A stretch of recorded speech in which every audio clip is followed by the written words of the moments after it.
আমার প্রিয় ছাত্র ও ছাত্রী, আজ তোমাদের কাছে কোষ ও কোষ বিভাজন অধ্যায়ের প্রথম যে আলোচনা রাখব সেটা হলো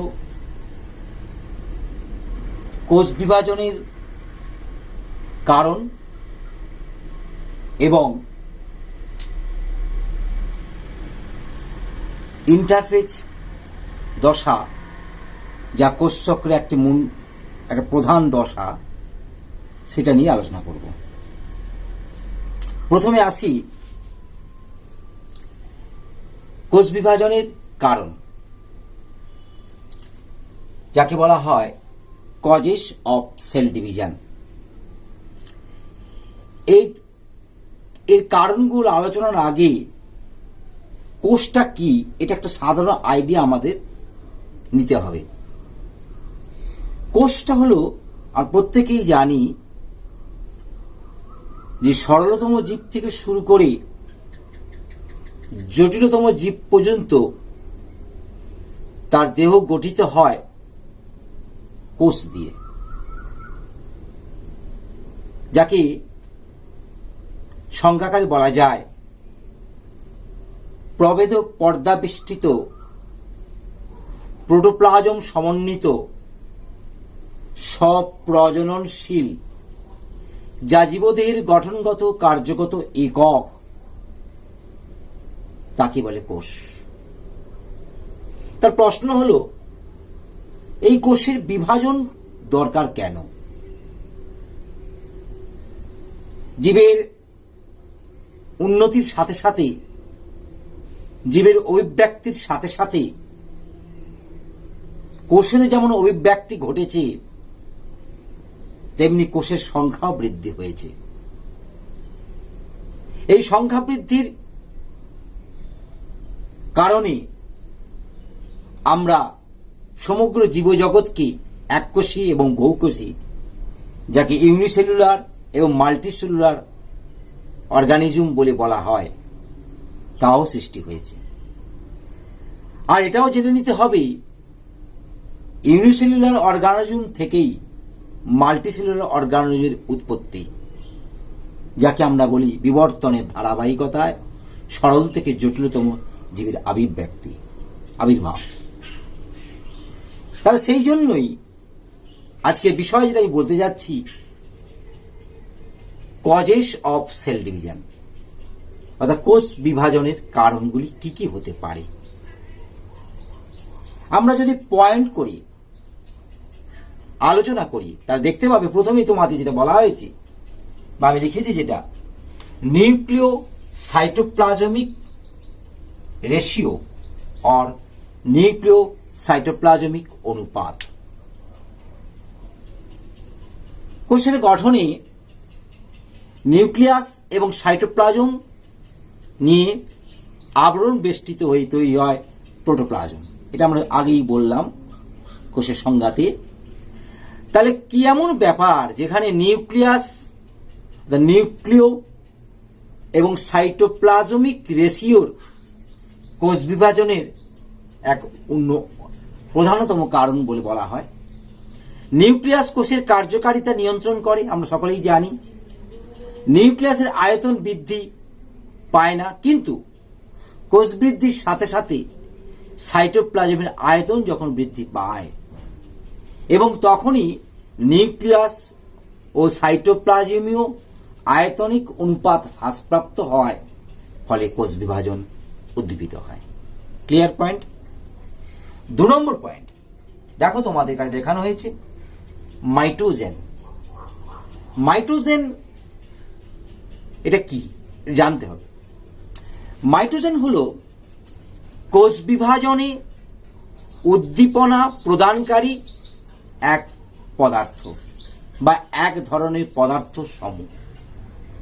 যেমন আমরা ধরে নিতে পারি উদ্ভিদ কোষের সাইটোকাইনিন, প্রাণী কোষের ইজিএফ, যাকে epidermal growth factor, PDGF platelet derived growth factor, এবং লিম্ফোকাইনিন, এই সমস্ত কোষ উদ্দীপনাকারী পদার্থগুলো আমাদের কোষ বিভাজন প্রক্রিয়াকে ত্বরান্বিত করে বা উদ্দীপনা যোগায়। তাই এখানে এইগুলোকে বলা হয় মাইটোজেন। অর্থাৎ মাইটোজেনের কারণে কিন্তু কোষ বিভাজন হতে পারে। 3 নম্বর পয়েন্ট চলে আসছি আমরা মিনিমাম গ্রোথ, যাকে আমরা বাংলায় বলতে পারি ন্যূনতম বৃদ্ধি। একটা নবজাত কোষ বা অপত্য কোষ, যে কোষটা সৃষ্টি হলো বা যে কোষে তৎক্ষণাৎ জন্ম নিল, কিন্তু তখন সে কোষ বিভাজন করার ক্ষমতা পায় না। এই কোষ বিভাজনের ক্ষমতা অর্জনের জন্য কোষ ও কোষীয় উপাদানের একটা ন্যূনতম গ্রোথ বা ন্যূনতম বৃদ্ধি প্রয়োজন হয়। এই ন্যূনতম বৃদ্ধি হলেই কিন্তু কোষ বিভাজনটা শুরু হয়। এটাও আমরা কোষ বিভাজনের কারণ হিসাবে বলতে পারি। 4 নম্বর দেখো, দেয়া রয়েছে ভলিউম রেশিও, অর্থাৎ কি বলা যায়, volume ratio, surface volume ratio, এটা বললে আরো ভালো হয়। সারফেস ভলিউম রেশিও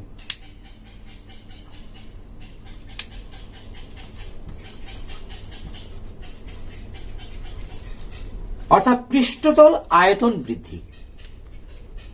কোষের আয়তন বৃদ্ধির সঙ্গে সঙ্গে পৃষ্ঠতলের আয়তন অনুপাত হ্রাস পায়। ফলে সৃষ্ট বিপাকীয় ক্রিয়াকারের জন্য, সুষ্ঠু মানে ভালোভাবে বিপাকীয় ক্রিয়ার জন্য প্রয়োজনীয় উপাদানের বহিঃতলীয় বিনিময় ক্ষমতা হ্রাস পায়।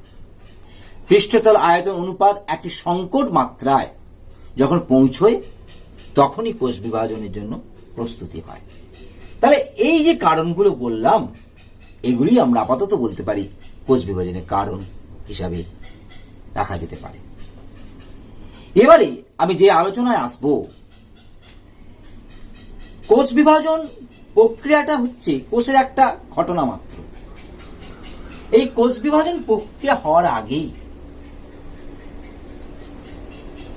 একটি দশা ঘটে, ইন্টারফেজ বা মধ্য দশা। এই ইন্টারফেজ মধ্য দশা হলো কোষ চক্রে একটি ফেজ বা দশা বলতে পারে। তাহলে আমাদের স্বাভাবিক মনে হতে পারে তাহলে আরো কিছু দশা আছে। তাহলে আমরা তার আগে জেনে নিই এই সেল সাইকেলটা কি। What is cell cycle? আমি এক কথায় বলতে পারি, complete life of a cell, complete life of a cell is called as cell cycle. অর্থাৎ একটা কোষের সম্পূর্ণ জীবন, কমপ্লিট লাইফ যখন হয়, সেইটাকে বলবো আমরা সেল সাইকেল।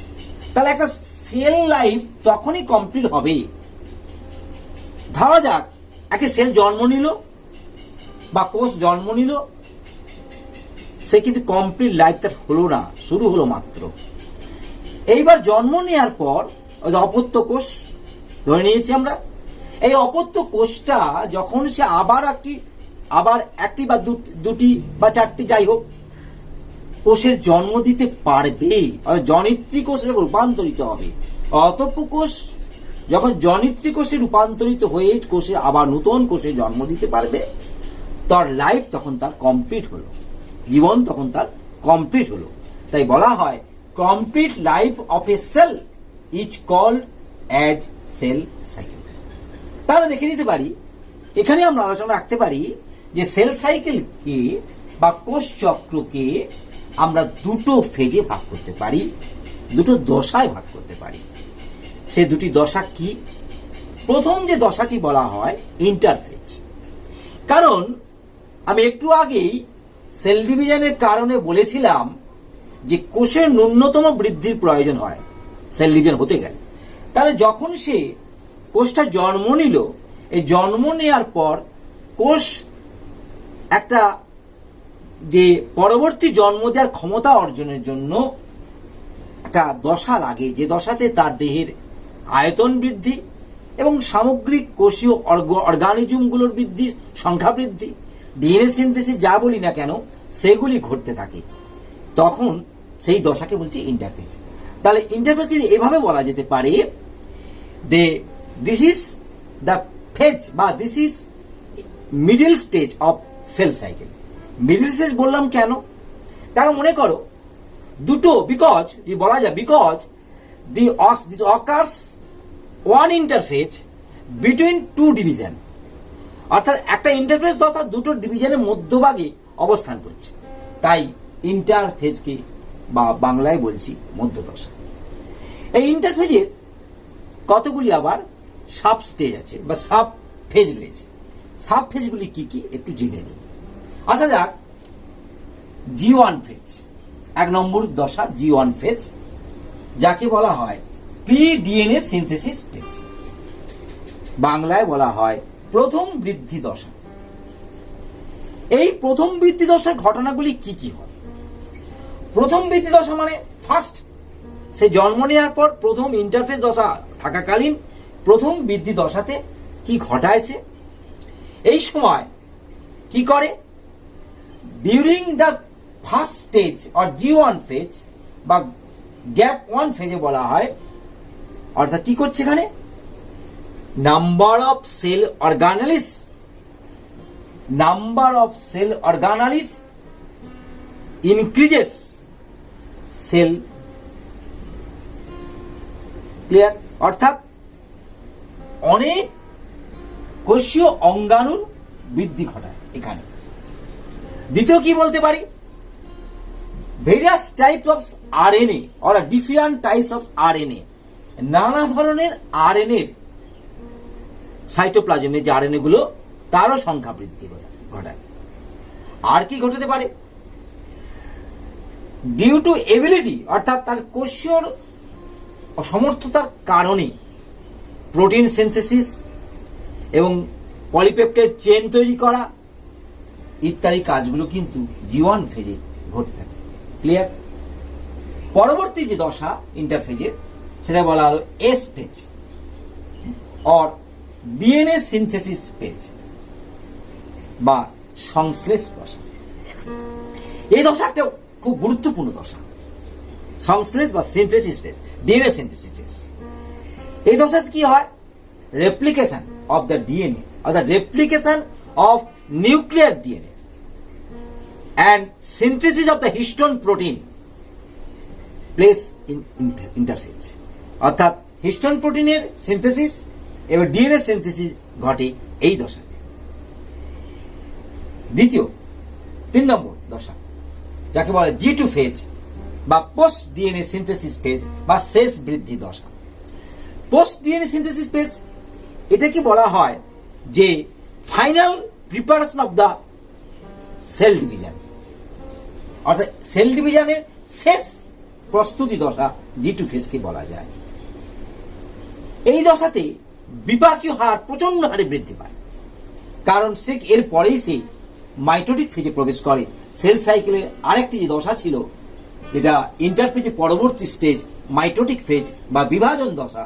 এই বিভাজন দশার ঠিক আগের দশাটি হলো G2 ফেজ, গ্যাপ 2 ফেজ, যাকে বলে পোস্ট ডিএনএ সিনথেসিস ফেজ, শেষ বৃদ্ধি দশা। এই দশাতে কি হয়?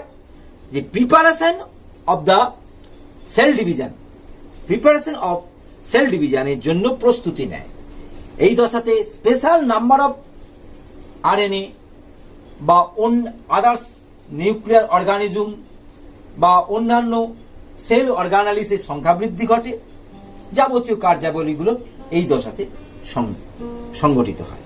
তাহলে আমরা আজকের এতে বললাম যে ইন্টারফেজ অফ সেল সাইকেল অর্থাৎ কোষচক্রের মধ্য দশাতে যে 3টি উপদশা রয়েছে সেই দশাগুলির কার্যকারিতা, অর্থাৎ একটা কোষ বৃদ্ধির আগের যে ঘটনাগুলি, কোষ বিভাজন আগের যে ঘটনাগুলি ঘটে সেই সমগ্র সামগ্রিক ঘটনাগুলি হলো ইন্টারফেজ দশা। পূর্বে এই দশাকে বলা হতো স্থির দশা, কিন্তু বর্তমানে এটা স্থির নয়, এই দশা প্রকৃত প্রস্তুতিকালীন দশাও বলা যায়। তাহলে আজকের ভিডিও তোমরা এটা জানলে যে ইন্টারফেজ কি, সেল ডিভিশন বা কোষ বিভাজনের কারণ কি, এটুকু বলে তোমাদের আজকে আমি সমাপ্ত করলাম।